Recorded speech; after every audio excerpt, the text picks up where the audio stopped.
देश में मंदिर मस्जिद विवादों पर सुप्रीम कोर्ट में गुरुवार को सुनवाई हुई। कोर्ट ने कहा कि अदालतें ऐसे मामलों में कोई ऑर्डर न दें और न ही सर्वे के आदेश जारी करें। सुप्रीम कोर्ट की 3 मेंबर वाली bench place of worship act विशेष प्रावधानों 1991 की कुछ धाराओं की वैधता पर दाखिल याचिकाओं की सुनवाई कर रही थी। एक्ट के खिलाफ CPIM, Indian Muslim League, NCP, Sharad Pawar, राजपद एमपी मनोज कुमार झा समेत 6 पार्टियों ने याचिका लगाई है। बेंच ने कहा, हम इस कानून के दायरे, उसकी शक्तियों और ढांचे को जांच रहे हैं। ऐसे में यही उचित होगा कि बाकी सभी अदालतें अपने हाथ रोक ले। सुनवाई के दौरान सीजेआई संजीव खन्ना ने कहा, हमारे सामने 2 मामले हैं, मथुरा की शाही ईदगाह और वाराणसी की ज्ञानवापी मस्जिद। तभी अदालत को बताया गया कि देश में ऐसे 18 से ज्यादा मामले लंबित हैं, इनमें से 10 मस्जिदों से जुड़े हैं। इसके बाद सुप्रीम कोर्ट ने केंद्र सरकार से याचिकाओं पर 4 हफ्ते में अपना पक्ष रखने को कहा है। सीजेआई संजीव खन्ना ने कहा, जब तक केंद्र जवाब नहीं दाखिल करता है, हम सुनवाई नहीं कर सकते। हमारे अगले आदेश तक ऐसा कोई नया केस दाखिल न किया जाए। The places of worship act 1991 Bharat में अलग अलग धर्मों के पूजा स्थलों की मौजूदा स्थिति को जस तस रखने के लिए 15 अगस्त 1991 को प्लेसेस ऑफ वर्शिप एक्ट लागू किया गया था। कानून में कहा गया था कि देश में आजादी के समय यानी 15 अगस्त 1947 को जो पूजा स्थल जिस स्थिति में था उसे वैसा ही रखा जाएगा। संविधान के अनुच्छेद 25 और 26 के तहत धार्मिक स्वतंत्रता के अधिकार के तहत नागरिकों को अपना धर्म मानने और उसका पालन करने की आजादी है। यह कानून इसी अधिकार के तहत किसी भी धार्मिक स्थल को दूसरे धर्म के स्थल में बदलने पर रोक लगाता है। प्लेसेस ऑफ वर्शिप एक्ट सभी धार्मिक स्थलों पर लागू होता है, यानी हिंदू, मुस्लिम, सिख, ईसाई या किसी और धर्म के स्थलों को दूसरे धर्म के स्थल में नहीं बदला जा सकता। कानून में यह प्रावधान भी है कि धार्मिक स्थल में बदलाव को लेकर अगर कोई विवाद होता है तो फैसला देते समय 15 अगस्त 1947 की स्थिति पर विचार किया जाएगा।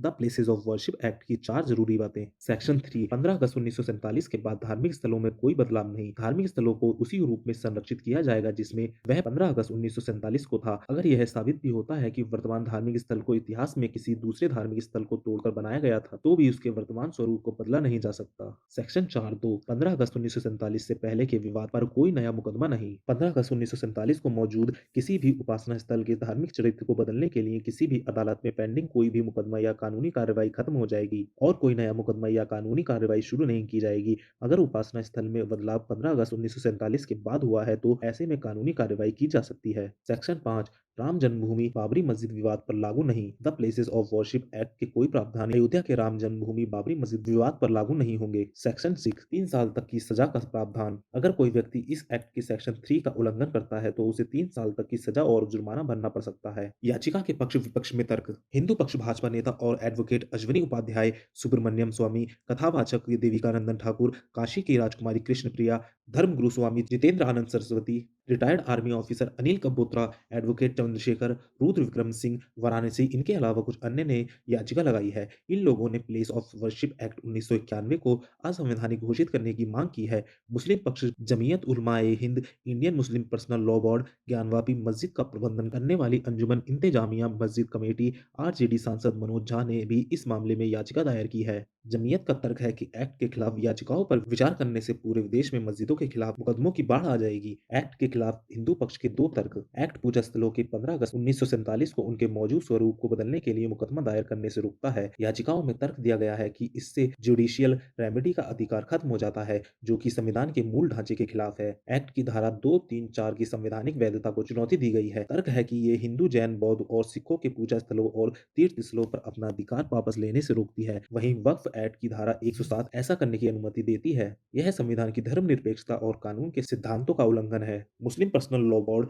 और अवैसी ने फैसले का स्वागत किया। All India Muslim personal law board ने सुप्रीम कोर्ट के अंतरिम आदेश का स्वागत किया। प्रवक्ता डॉक्टर SQR इलियास ने कहा, यह अंतरिम आदेश देश भर में मस्जिदों और धर्मस्थलों को निशाना बनाने वाली दुर्भावनापूर्ण गतिविधियों को रोकेगा। AIMIM प्रमुख असुद्दीन ओवैसी ने कहा, संभल में क्या हुआ, एक दिन में केस दायर किया गया, 1.5 घंटे के भीतर आदेश दिया गया, हिंसा भी हुई और 5 निर्दोष मुसलमान पुलिस फायरिंग में मारे गए। आज सुप्रीम कोर्ट ने कहा कि सुनवाई पूरी होने तक कोई और सर्वे नहीं होगा, तो ये सही है, ये अच्छा फैसला है। यूपी, MP, राजस्थान समेत कई राज्यों में मंदिर मस्जिद मामले। सुप्रीम कोर्ट के वकील हरिशंकर जैन ने 19 नवंबर को उत्तर प्रदेश के संभल जिले के सिविल कोर्ट में याचिका दायर की। इसमें दावा किया कि संभल की जामा मस्जिद ही हरिहर मंदिर था। उसी दिन याचिका स्वीकार हो गई। अगले दिन कोर्ट ने जामा मस्जिद के सर्वे का आदेश दे दिया। 5 दिन बाद यानी 24 नवंबर को टीम सर्वे के लिए फिर जामा मस्जिद पहुंची। वहां लोगों की भीड़ जमा हो गई। पथराव और गोलीबारी के बीच 5 लोगों की मौत हो गई। इसके 2 दिन बाद हिंदू सेना के अध्यक्ष विष्णु गुप्ता ने राजस्थान की अजमेर शरीफ दरगाह के संकट मोचन महादेव मंदिर होने का दावा कर दिया। कोर्ट ने याचिका स्वीकार कर ली।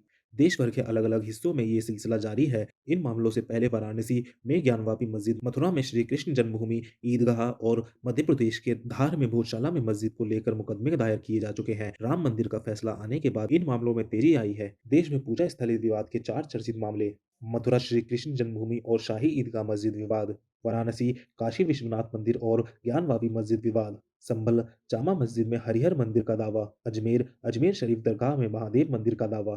तो दोस्तों आज की वीडियो में बस इतना ही। उम्मीद करता हूँ आपको ये वीडियो पसंद आई होगी। अगर आपको ये वीडियो पसंद आई हो तो लाइक और शेयर करें हमारी वीडियो को, और ऐसे ही अपडेटेड न्यूज़ पाने के लिए सब्सक्राइब करें हमारे चैनल को। धन्यवाद।